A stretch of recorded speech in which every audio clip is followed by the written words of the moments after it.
Hello everyone, welcome to my YouTube channel. আমি দীপম বিশ্বাস। Mainly আমি একজন ইউনিভার্সিটি স্টুডেন্ট ও ট্রাভেলার। আমি পুরোদস্ত ট্রাভেলিং শুরু করি 2017 সাল থেকে। বাংলাদেশে অনেকগুলো জায়গায় আমার ঘুরে দেখা হয়েছে, কিন্তু ওইভাবে কখনো ট্রাভেল ভিডিও বানানো হয়নি। সো রিসেন্টলি মাথায় আসলো যে আমি আমার ট্রাভেল এক্সপিরিয়েন্সগুলো নিয়ে একটা ভিডিও বানাই, যেখানে আমি আমার ট্রাভেলের মোমেন্টগুলো শেয়ার করব, এক্সপিরিয়েন্সগুলো শেয়ার করব, নিজের মতো করে ট্রাভেলটাকে আপনাদের সাথে শেয়ার করব। সো ভাবলাম যে সোনাদিয়া থেকে শুরু করি। যেহেতু আমি প্রফেশনাল কোনো ব্লগার না, বা ফার্স্ট টাইম ব্লগ শুরু করছি, সো ওইরকম প্রফেশনাল কিছু হবে না, বাট আমি ট্রাই করবো যে আপনাদের সাথে পুরো এক্সপিরিয়েন্সটা যাতে শেয়ার করা যায় এবং যাতে সবগুলো ইনফরমেশনগুলো আপনাদেরকে দেওয়া যায়। So let's start the video. সোনাদিয়ার উদ্দেশ্যে আমাদের জার্নি শুরু হয় চট্টগ্রাম থেকে। সেখানে সৌদিয়ার বাসে চেপে প্রথমে আমরা যাই কক্সবাজার। সেখান থেকে সানরাইজ দেখে আমরা চলে যাই 6 নম্বর ঘাটে। 6 নম্বর ঘাট থেকে মহেশখালী পর্যন্ত নৌকা ও স্পিডবোট দুটোই রয়েছে। ডিরেক্ট নৌকায়ও সোনাদিয়া চলে যাওয়া যায়, বাট সেই ক্ষেত্রে ভাড়া কিছু বেশি পড়বে। তবে আমরা মহেশখালীও কিছুটা ঘুরে দেখবো, তাই আমরা প্রথমে মহেশখালী যাব। 6 নম্বর ঘাট থেকে মহেশখালীর ভাড়া ট্রলারে 30 টাকা এবং স্পিডবোটে 75 টাকা। আমরা ট্রলারেই যাই। ট্রলারে মহেশখালী যেতে 1 থেকে 1.5 ঘন্টা সময় লাগে।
এখন পৌঁছে গেলাম আদিনাথ ঘাট, মহেশখালীর আদিনাথ ঘাটে। এখন আমরা আদিনাথ মন্দিরে যাব সবাই।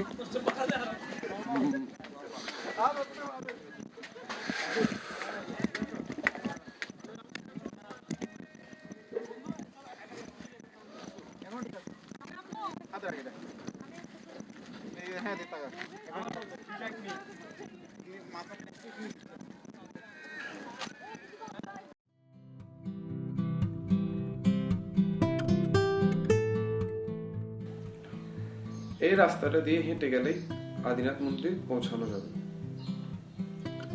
আদিনাথ মন্দির মূলত মহেশখালীর মৈনাক পাহাড়ের চূড়ায় অবস্থিত। ধারণা করা হয় মন্দিরটা 16 শতাব্দীতে নির্মাণ করা হয়েছিল।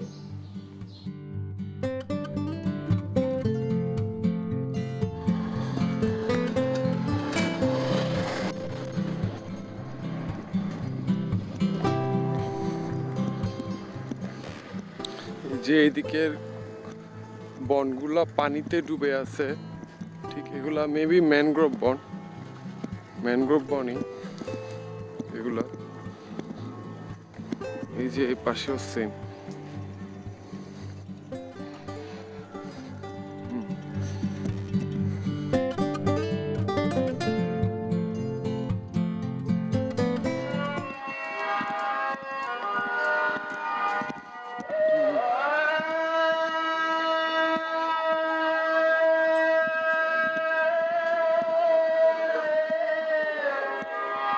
চলে আসছি আদিনাথ মন্দির।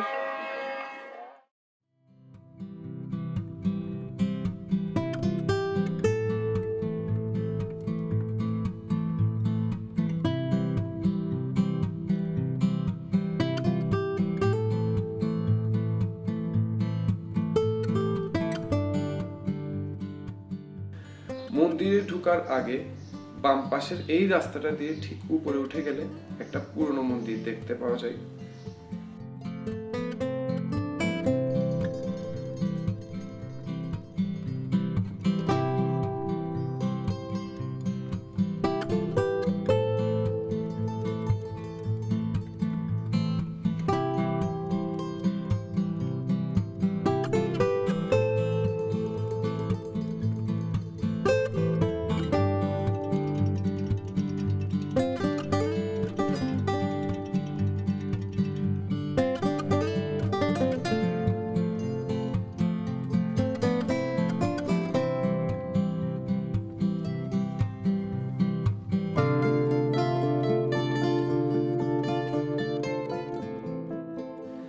এই হলো আদিনাথ মন্দির। মন্দিরের পাশে সমুদ্র ও পাহাড় মিলে একটা অসাধারণ ভিউ তৈরি হয়েছে।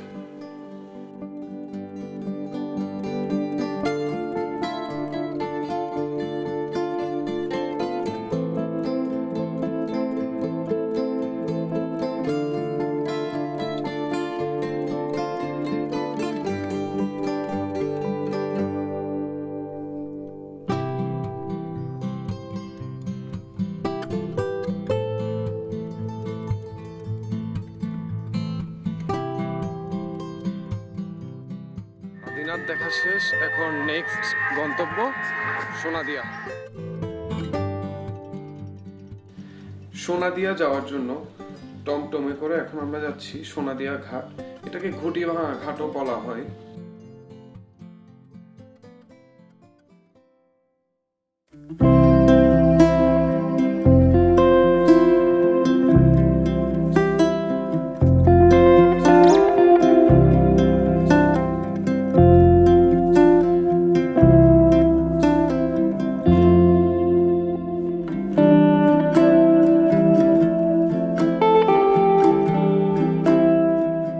সোনাদিয়া যাওয়ার নৌকাগুলো শুধুমাত্র জোয়ার থাকাকালীনই ছাড়া হয়, তো অবশ্যই জোয়ার ভাটা হিসাব করে আসবেন। নৌকা ভাড়া একজন 40 টাকা, রিজার্ভ করলে আরো একটু বেশি ভাড়া বলতে হয়।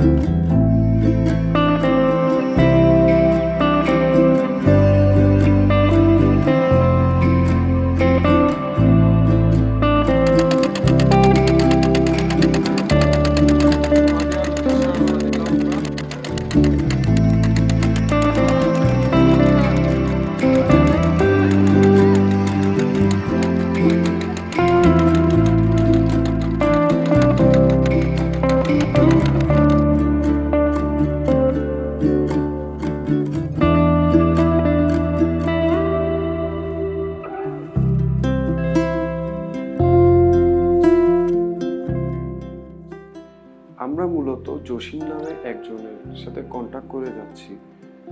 ওনার থেকে আমরা প্যাকেজ নিয়েছি, যেখানে লাঞ্চ, ডিনার, টেন্ট, বারবিকিউ, পরদিনে breakfast included. Package per head 800 করে বুক করেছি।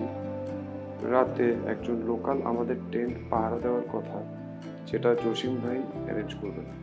আমি জসিম ভাইয়ের নাম্বারটা ডিসক্রিপশন বক্সে দিয়ে দিব।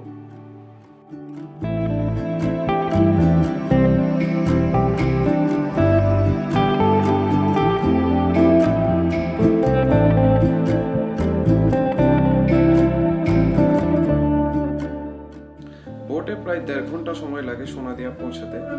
যাত্রাপথের দুই পাশে সারি সারি এই ম্যানগ্রোভ বন আপনাকে অবশ্যই মুগ্ধ করবে।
রিচ সোনাদিয়ায় পৌঁছে গেলাম ফাইনালি।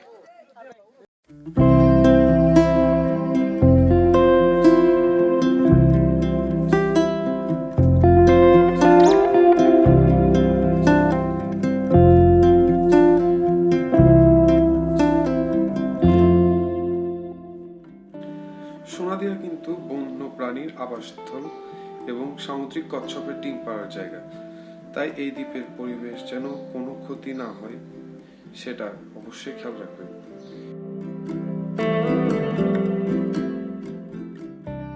বোট থেকে নেমে আমরা লাঞ্চ করি, যেটা প্যাকেজে ইনক্লুড করা ছিল। লাঞ্চ শেষ, এখন let's go to the tent site. এখন টেন্ট যেখানে ওইখানে যাব বিচে।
জনশূন্য বিচে বন্ধুদের সাথে সূর্যাস্ত দেখার অনুভূতিটাই আসলে আলাদা।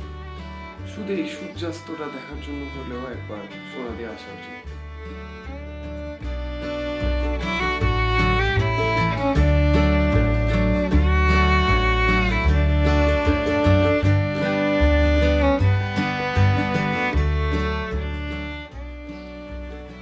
সূর্যাস্তের পরে আমাদের ক্যাম্পফায়ার জ্বালানো হয়েছে, এখন বারবিকিউ আয়োজন চলছে। তবে এর আগে ঝালমুড়ি বানানো হচ্ছে, ঝালমুড়ির পরেই বারবিকিউ করা শুরু করা হবে।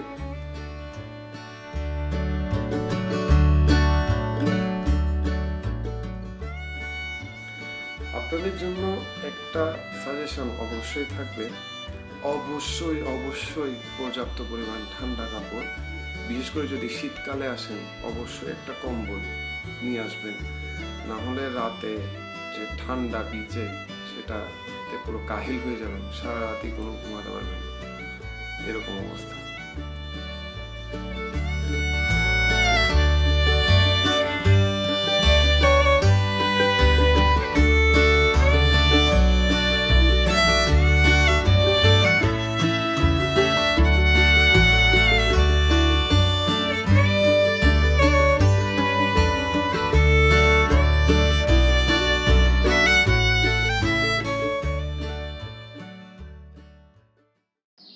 সো এই ছিল আমাদের সোনাদিয়া ট্রিপ।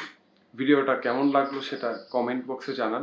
যদি ভালো লেগে থাকে একটা লাইক দিবেন, সাবস্ক্রাইব করেন এবং পাশে বেল আইকনটা প্রেস করে রাখেন। যদি আপনারা চাইলে আমাকে ইনস্টাগ্রামে ফলো করতে পারেন, লিঙ্কটা ডেসক্রিপশনে দেওয়া থাকবে। আমি জসিম ভাইয়ের নাম্বারটাও ডেসক্রিপশনে দিয়ে দিয়েছি। এছাড়া কোনো যদি সাজেশন থাকে আমার জন্য তাহলে অবশ্যই কমেন্ট বক্সে জানাবেন। আর যদি কোনো হেল্প লাগে তাহলে সেটাও কমেন্ট বক্সে জানাতে পারেন। আমার যতদূর সম্ভব আমি আপনাদের হেল্প করার ট্রাই করব। সো দ্যাটস অল, দেখা হবে অন্য কোনো ট্রিপে। Until then, this is me Dipam Biswas, signing of. Good bye.